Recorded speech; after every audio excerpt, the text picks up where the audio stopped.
Asian Americans often grapple with the model minority myth, the idea that they are the non-white immigrant group that has managed to excel in American society in a way that no other group has.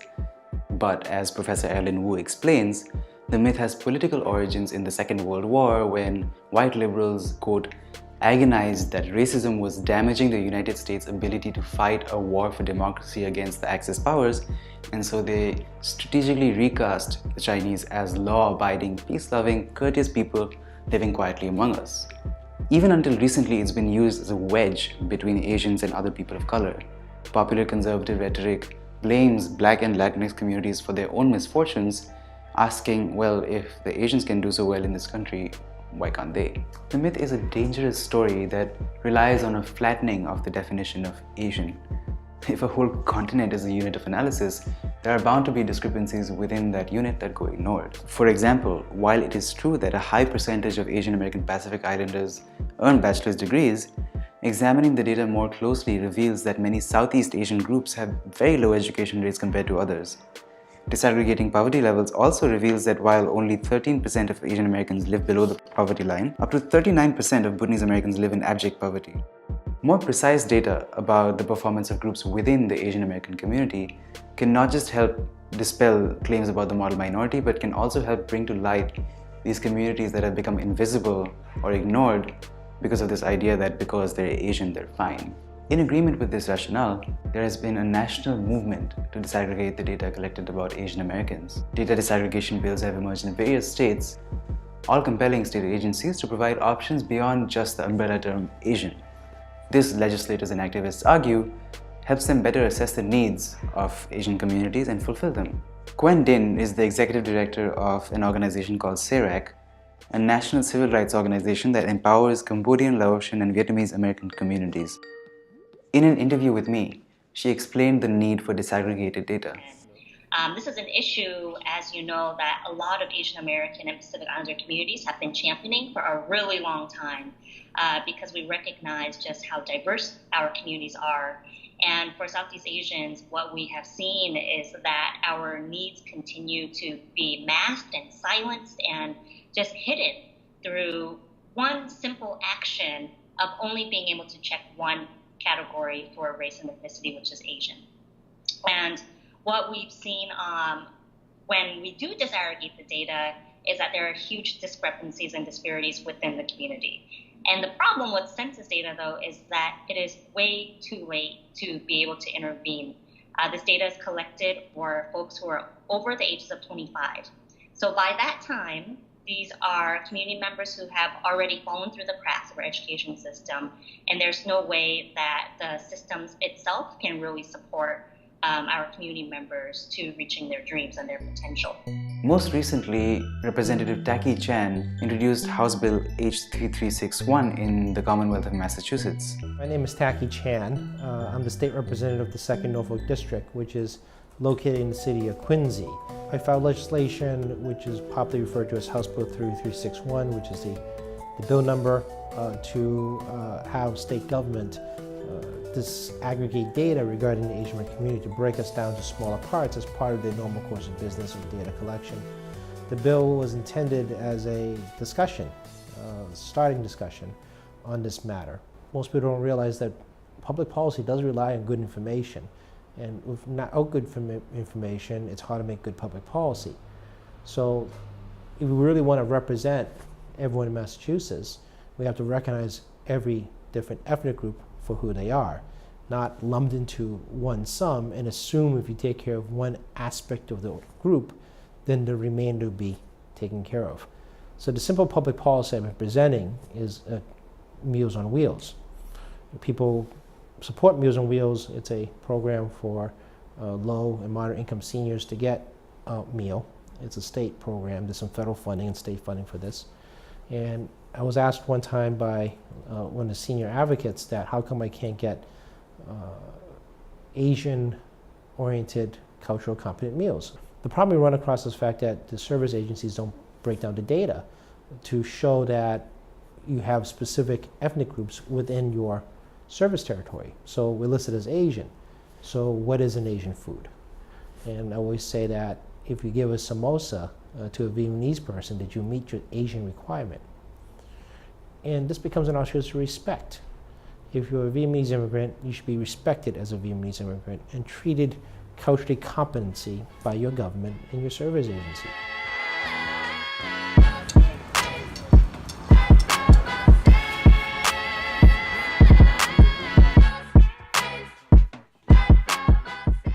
So my name is Wayne Ye. I'm a civic action organizer at the Chinese Progressive Association based out of Boston, Chinatown. So this whole space, we have like an art gallery in the back.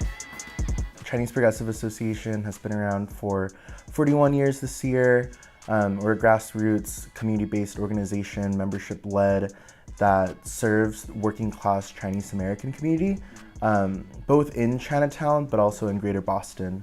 Data disaggregation or data equity has been something that larger Asian American community advocates have called for a few decades now. It didn't come onto our radar. For a lot of Asian American community groups, it kind of felt like a common sense legislation that for us to have full equity in the Asian American community and make sure that all groups within this Asian American umbrella are seen and heard. It wasn't until there was a lot of coordinated opposition to data equity that we realized that this was something that we actually needed to continue and push more affirmatively. Disaggregation is a relatively innocuous thing. It's a simple provision to allow for better data capture. But disaggregation laws have garnered opposition in almost every state they've been introduced in. A lot of the opposition comes from first-generation Chinese immigrants who claim that the bill is racist and that it tries to divide Asian Americans. Yes, am I Cambodian? Am I Chinese? Doesn't matter. Am I Vietnamese because I'm wearing this hat? No. Legally, technically, I am American. The opposition surprised me in its rhetoric. The bill was compared to an Asian registry. There were placards floating around that depicted Jackie Chan with a Hitler mustache. I was appalled by how misinformed these protesters were, but I was also confused by how deeply embedded ideas about Asian identity were informing the dissent over this small bureaucratic piece of legislation. The opposition to the bill is actually pretty interesting. If I had a little more research before going down this track, I would have found out that in places like California, Washington State, Minnesota, Rhode Island has faced some variation of opposition. But there's certain common threads that we discovered. One is that they're predominantly, not all, but predominantly Chinese. We've discovered that this group appears to be in a higher socioeconomic bracket based on conversations and locations of where they're coming from. They appear to have a higher education or engaged in a PhD program or working in higher income sectors. And it's interesting how they want to advocate to remain visible as Asians, but they build Chinese schools and advocate for Chinese language and also advocate for things like making Chinese New Year a holiday, not Asian Lunar New Year. So it's interesting.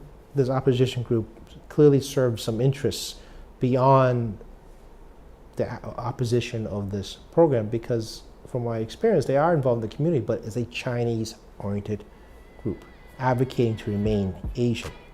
Setting aside these large concerns about Asian identity, I first wanted to look at implementation problems that people had with this bill. So I spoke to Ye Po, a PhD candidate at Brandeis University, who's been actively involved in the opposition. It looks good. I look like dignified. You look great, don't worry. Everything fall back to grant. It's about money and resources, right? Many people equate data to resources, right? Data equals to resources, data equal to power. From data to intervention is very long. I study mental health very long. It may never happen, but harm already happened at time of collection. Research casts a burden. That's why a lot of research need to compensate the research subject.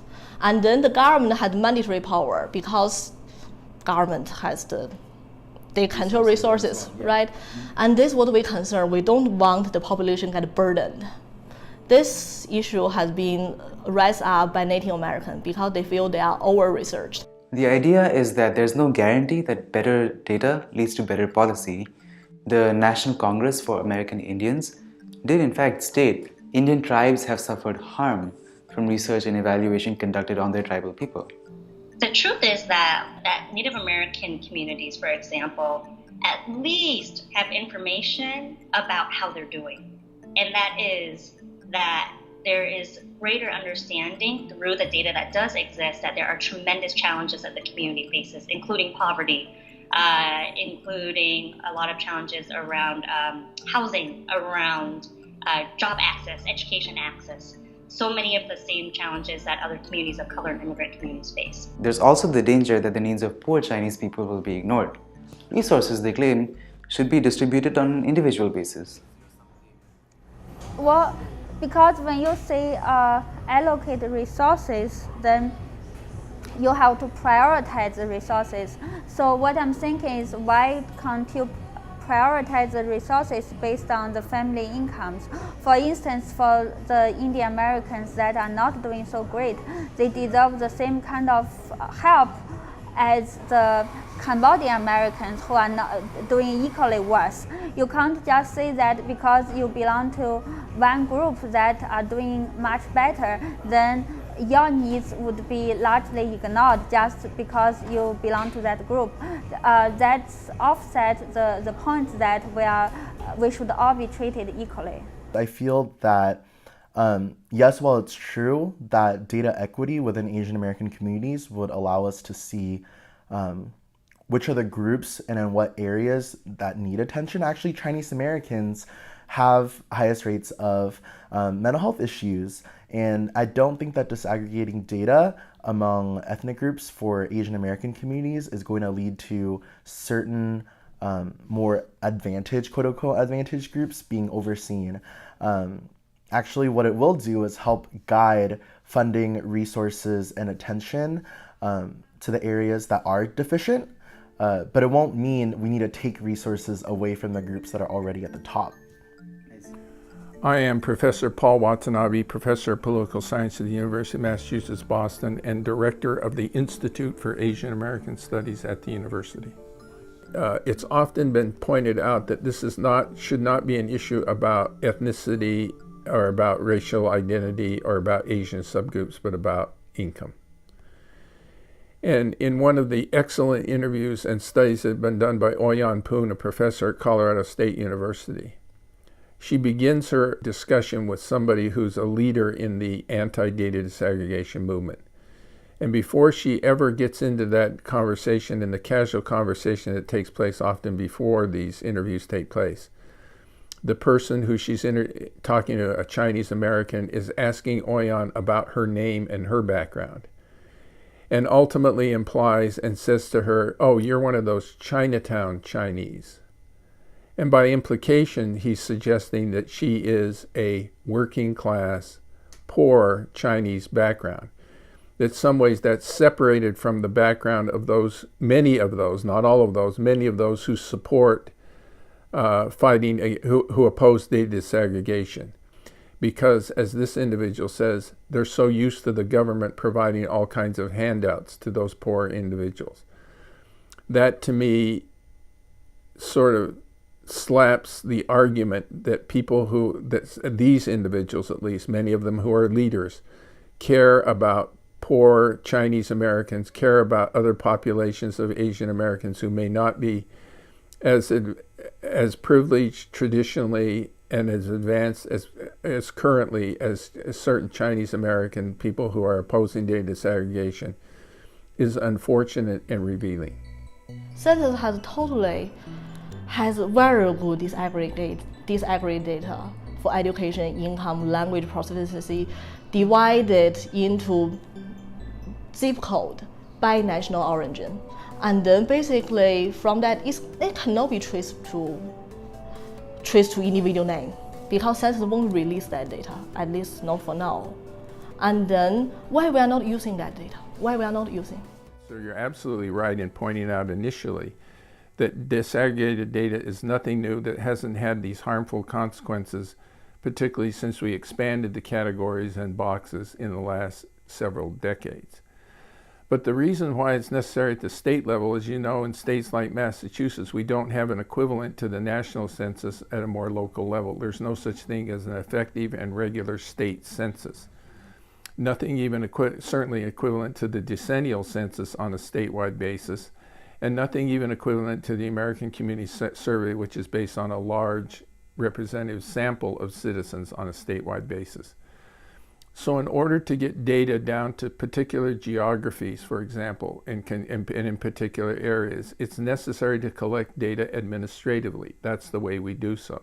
Let me see. In 2012 or so, the U.S. Department of Education on the federal level released what they called a request for information to state education agencies and school districts on what are the best practices around data collection and why don't you want to do it? And the number one resounding reason we heard is that because we don't have to. And what we understand from state agencies and school districts, for example, is that they're already collecting so much data. They're required to comply with a whole lot of different outcomes.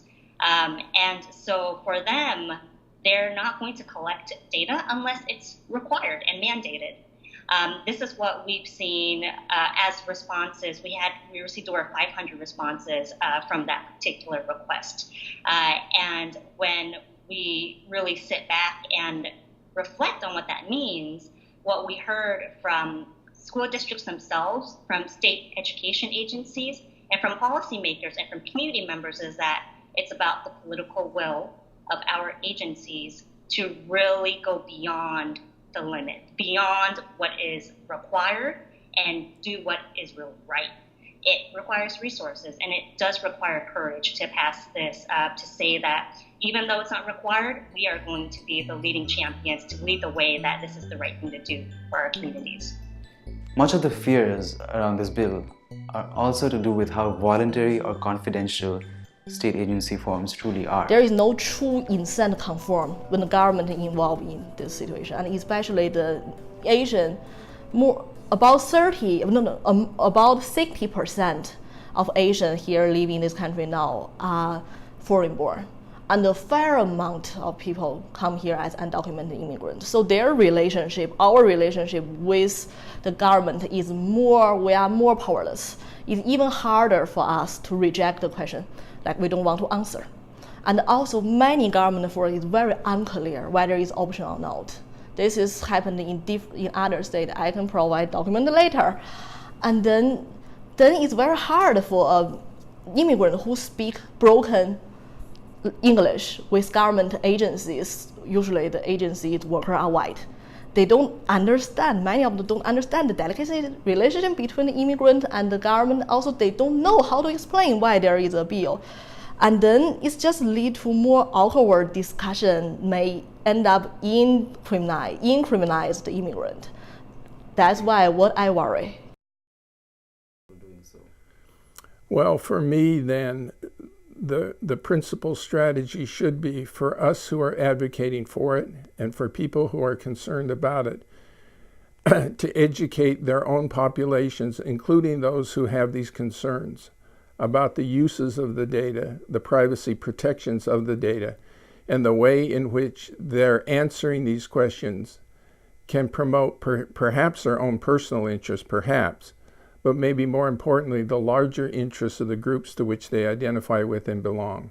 That is, the way in which answering those questions does not have all of the concerns that they talked about or minimalize them, to indicate the positive attributes associated with answering those questions, and engage and join with, frankly, those who are supporting this legislation in doing that kind of education. My name is Rajesh Sampath. I'm an associate professor of the philosophy of justice, rights, and social change here at Brandeis University.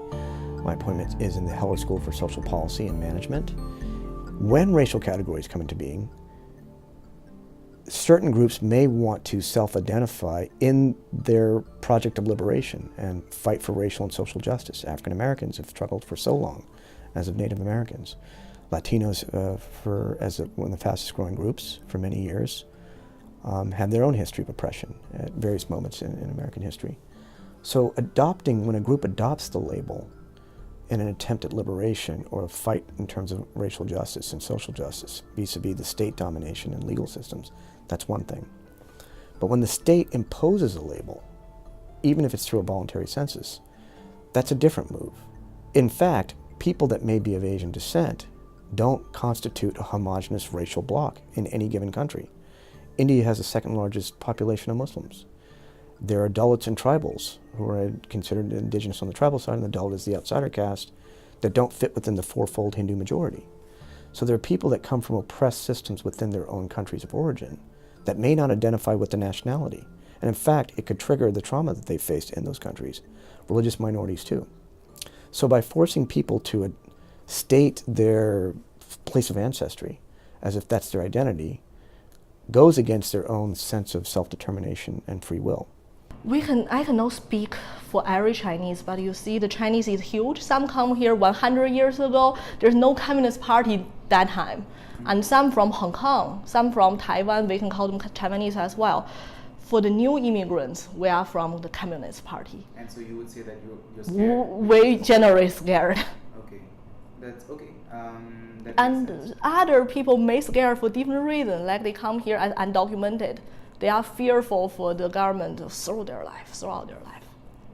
For many first-generation Chinese immigrants who protested the bill, it was based on fears of the communist regime.